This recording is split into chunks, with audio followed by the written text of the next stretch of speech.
Good morning.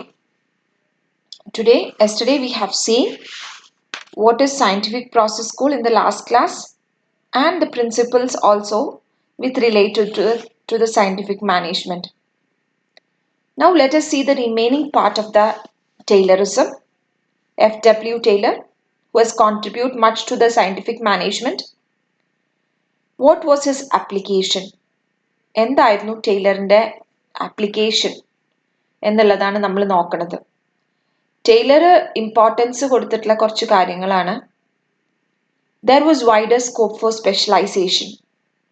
Specialization was considered as one important task by the F.W. Taylor. And there need നമ്മൾ separation of planning from doing എന്ന് പറഞ്ഞില്ലേ.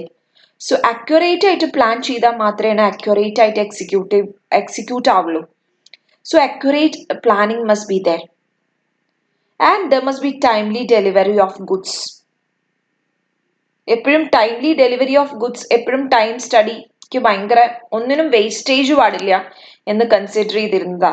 Time must not be wasted. And he gave much importance to standardisation. Clear? And there was a better quality in all the work that we were doing. And lesser cost കൺട്രോളിന് importance കൊടുത്തു. കഴിഞ്ഞ ക്ലാസ്സിൽ പറഞ്ഞ കാര്യങ്ങൾ തന്നെയാണ് sum up ചെയ്യണത്. And the minimum wastage of materials, time and energy. And also cooperation was insisted, which made a cordial relations with the labor and management. So this was what was applied by F.W. Taylor. Clear?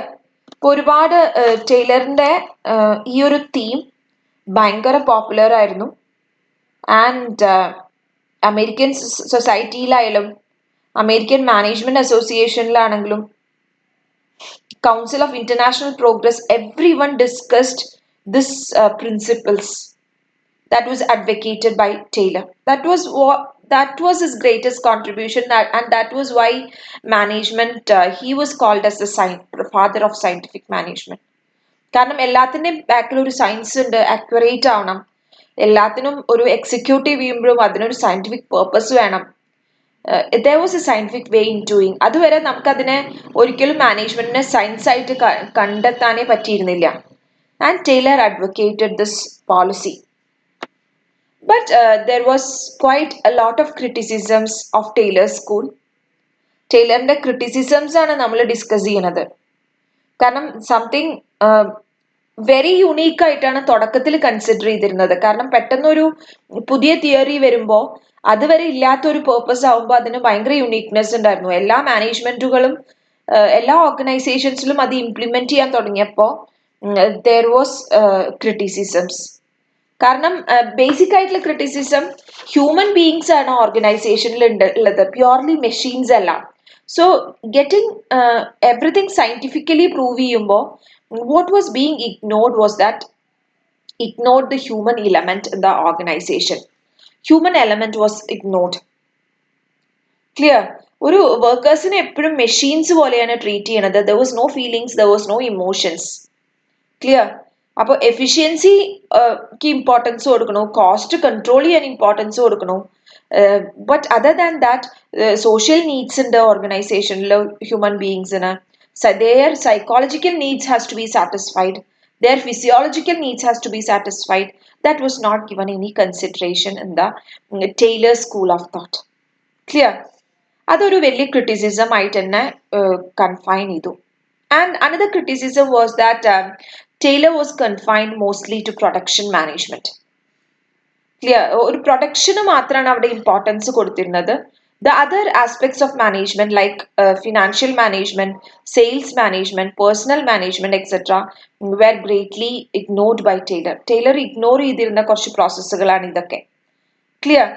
And Taylor പറഞ്ഞിരുന്നു planning എപ്പോഴും separate ചെയ്യണം, അല്ലെ? Planning function should be separated from doing എന്ന് പറഞ്ഞിരുന്നു.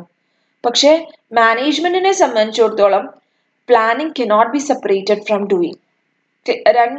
ഒരേ ജോലിയുടെ രണ്ട് വശങ്ങളാണ്, two sides of the same coin. അപ്പോൾ that was not practically possible. പ്ലാനിങ്ങിനെ സെപ്പറേറ്റ് ആയിട്ട് വേറെ സ്പെഷ്യലിസ്റ്റിന് കൊടുക്കാൻ പറ്റില്ല. കാരണം പ്ലാൻ ചെയ്തതും എക്സിക്യൂട്ടീവ് ചെയ്യണതും രണ്ട് ഗ്രൂപ്പ് ഓഫ് പേഴ്സൺസ് ആയ the work will not come in a good way. Clear? പിന്നെ ഒരു ഫോർത്ത് ആയിട്ട് പറഞ്ഞ ക്രിറ്റിസിസം എന്താ വെച്ചാ എക്സ്ട്രീം സ്പെഷ്യലൈസേഷൻ. പലപ്പോഴും സ്പെഷ്യലൈസേഷൻ അൺറിയലിസ്റ്റിക് ആണ്. കാരണം ഒരു ആവറേജ് ആൾക്കാരെ സംബന്ധിച്ചിടത്തോളം എഫിഷ്യൻസി ഭയങ്കര എഫിഷ്യൻസിയിലുള്ള എക്സ്പെക്ടേഷൻ പോസിബിൾ ആയിരുന്നില്ല. ക്ലിയർ? അപ്പോ മാക്സിമം പ്രൊഡക്ടിവിറ്റി അച്ചീവ് ചെയ്യണമെങ്കിൽ ഫസ്റ്റ് നല്ല ആൾക്കാര് മാത്രം വന്നാൽ മാത്രമേ, കാരണം നമ്മൾ പറഞ്ഞിരുന്നു പ്ലേസ്മെന്റ് ഒക്കെ അങ്ങനെ ആവണം എന്ന്. പക്ഷെ ആ ഒരു ഇത് പോസിബിൾ ആയിരുന്നു. പിന്നെ ഏറ്റവും നല്ല ആൾക്കാർ വന്നാൽ മാത്രമേ ഈ സ്പെഷ്യലൈസേഷൻ ഉണ്ടാവുള്ളൂ. അപ്പൊ ആ സ്പെഷ്യലൈസേഷൻ വരുമ്പോ ടൈലർ ഉദ്ദേശിക്കുന്ന രീതിയിൽ സ്പെഷ്യലൈസ്ഡ് ആവണമെങ്കിൽ അത്രയും സ്കിൽ ഓറിയന്റഡ് ആയിട്ടുള്ള ആൾക്കാർ വരണമായിരുന്നു, which was not possible in that period. ആ ഒരു പീരിയഡിൽ അത്രയും എഫിഷ്യൻസി ഉള്ള ആൾക്കാർ തന്നെ വേണം എന്നുള്ളത് നിർബന്ധമാക്കുമ്പോൾ things will not work out. Clear? And criticisms were that the wages of workers were not in commensuration with the increase in productivity. Productivity കൂടുന്നതിനനുസരിച്ച് വേജസ് കിട്ടിയിരുന്നില്ല എന്നുള്ള ഒരു ഇതും കൂടി ഉണ്ട്. കാരണം വേജസിന് ഡിഫറൻഷ്യൽ പീസ് റേറ്റ് സിസ്റ്റം കൊണ്ടുവന്നു എന്ന് പറഞ്ഞു. ആ ഡിഫറൻഷ്യൽ പീസ് റേറ്റ് സിസ്റ്റം പോരാ എന്നുള്ള ഒരു ആറ്റിറ്റ്യൂഡ് വർക്കേഴ്സിന്റെ ഇടയിൽ വന്നു. പിന്നെ നേരത്തെ പറഞ്ഞ പോലെ വൺ ബെസ്റ്റ് വേ കണ്ടുപിടിക്കാനാണ് ടൈലർ ശ്രമിച്ചിരുന്നത്. Can you say that only one best way exist? അല്ല, കാരണം നിങ്ങൾ ചെയ്യുന്ന ഓരോ ബെസ്റ്റ് വേയും ചിലപ്പോൾ ഞാൻ ചെയ്യുന്ന ബെസ്റ്റ് വേക്കാളും ദ ബെസ്റ്റ് ആയിരിക്കും. സോ ഹ്യൂമൻ ബീങ്സിനെ സംബന്ധിച്ചിടത്തോളം each person is different and each person's best way is different. So to achieve the efficiency, one may depend on another best way, the other may try for some other best which is considered to be more than the best. അല്ലെ? അപ്പൊ ഓരോരുത്തരും ഈ standard increasing the best ആണ്. അപ്പൊ നമ്മൾ ഒരു best way കൊടുത്തു കഴിഞ്ഞാൽ അവരുടെയൊക്കെ എന്താ എഫിഷ്യൻസി കുറയേ ചെയ്യുള്ളൂ എന്നുള്ള ഒരു ക്രിറ്റിസിസം ആണ് വന്നത്. ക്ലിയർ?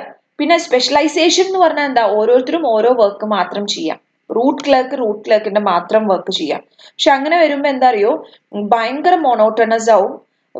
നമ്മൾ ജീവിതകാലം മുഴുവൻ ഒരേ വർക്ക് ചെയ്യുന്ന ഒരവസ്ഥ കുറച്ചു കാലം കഴിയുമ്പോൾ ആ വർക്കിലുള്ള നമ്മുടെ ഇൻട്രസ്റ്റും വർക്ക് ചെയ്യാനുള്ള താല്പര്യമൊക്കെ നഷ്ടപ്പെടും. ക്വാളിറ്റി നമ്മൾ എക്സ്പെക്ട് ചെയ്യണ ഒരു ഔട്ട്കം ഇല്ലാതെയാവും. അപ്പൊ വർക്ക് റിപ്പീറ്റേറ്റീവ് ആവുമ്പോൾ മോണോട്ടണസ് ആവണം, ബോറടിക്കാനുള്ള ഒരു പോസിബിലിറ്റി കാണുന്നുണ്ട്. അതൊരു ക്രിറ്റിസിസം ആയിരുന്നു. ഫങ്ഷണൽ ഫോർമാൻഷിപ്പ് പ്രാക്ടിക്കലി പോസിബിൾ അല്ല. അതായത് നമ്മൾ പറയാറുണ്ട് ഒരു വർക്കറിന് 8 പേരാ നോക്കണത്, അല്ലെ? അങ്ങനെയാണ് പറഞ്ഞത്. 8 പേര്, 4 പേര് പ്ലാൻ ചെയ്യാനും 4 പേര് എക്സിക്യൂട്ട് ചെയ്യാനും. അപ്പൊ ആ 8 പേര്, അത് നമ്മള് ഫയോളിന്റെ പ്രിൻസിപ്പിൾ എന്താ പറയണത്? യൂണിറ്റി ഓഫ് കമാൻഡ്, അല്ലെ? നമ്മൾ ഒരാളുടെ തന്നെയാണ് കമാൻഡ് സ്വീകരിക്കാൻ പാടുള്ളൂ.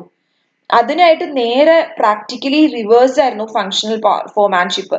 അപ്പൊ 8 പേരുടെ നമ്മൾ കമാൻഡ് സ്വീകരിക്കുന്ന ഒരു practice practically it was not possible. Clear? And advocates the close supervision. Close supervision എന്ന് പറയുമ്പോൾ കൺട്രോളും സൂപ്പർവിഷനും മാക്സിമം ക്ലോസ് ആയിട്ട് വേണം മാക്സിമം റിസൾട്ട് കിട്ടണമെങ്കിൽ. പക്ഷേ പ്രാക്ടിക്കലി അത് പോസിബിൾ ആയിരുന്നില്ല. കാരണം എല്ലാവരും കുറെ വർക്കേഴ്സ് ഉണ്ടാവും, അവർക്കൊക്കെ ക്ലോസ് സൂപ്പർവിഷൻ കൊടുക്കാൻ മാത്രം അത്രയും സൂപ്പർവൈസേഴ്സ് നമ്മുടെ ഓർഗനൈസേഷനിൽ ഉണ്ടാവണം. ക്ലിയർ? ഇനി ടൈം സ്റ്റഡി ആയാലും മോഷൻ സ്റ്റഡി ആയാലും ഫാറ്റിക് സ്റ്റഡി ആയാലും സയന്റിഫിക്കലി മെഷർ ചെയ്യാൻ പറ്റില്ല. കാരണം ഹ്യൂമൻ ബീയിങ്സ് ആണ്. മെറ്റീരിയൽസും മെഷീൻസും ഒക്കെ നമുക്ക് വേണമെങ്കിൽ കൺട്രോൾ ചെയ്യാം, പക്ഷേ അത് പ്രാക്ടിക്കലി അത് എക്സിക്യൂട്ട് ചെയ്യാൻ ബുദ്ധിമുട്ടാണ്. മെഷീൻസിനെയൊക്കെ നമുക്ക് എങ്ങനെ മൂവ്മെന്റ് കുറയ്ക്കാൻ പറ്റും, ടൈം കുറയ്ക്കാൻ പറ്റും എന്നുള്ളതൊക്കെ ഡിഫിക്കൽട്ട് ആയിട്ടുള്ള ടാസ്ക് ആയിരുന്നു. So these are the criticisms of Taylor school. FW ടൈലറിന്റെ ഇത്രയും ക്രിറ്റിസിസം FW ടൈലറിനുള്ളത് കൊണ്ടാണ് finally Fayol came into being. And in the next class we shall see what is the contribution of Fayol. ഫയോളിന്റെ 14 principles നമ്മൾ ക്ലാസ്സിൽ എടുക്കില്ല, പക്ഷേ you should study that in detail. ആ 14 പ്രിൻസിപ്പിൾസ് പഠിച്ചേ പറ്റൂ കേട്ടോ. കാരണം ആ 14 പ്രിൻസിപ്പിൾ ഞാൻ ക്ലാസ്സിൽ എടുക്കേണ്ട ആവശ്യമില്ല. കാരണം it is well thorough with you. ടെക്സ്റ്റിൽ ഉണ്ടാവില്ല, പക്ഷേ it can come as an essay. Okay, so let us move to the class. In the next day we'll come with FW. I mean, we have studied FW Taylor today, and let us come with Henry Fayol and human behavior. അതായത് Mary Parker ഫോളറ്റിനെ പോലെയുള്ള human behaviour സ്കൂളും ഫയോളിന്റെ സ്കൂളൊക്കെ ആയിട്ട് നാളത്തെ class in the next class we shall deal with that. Okay.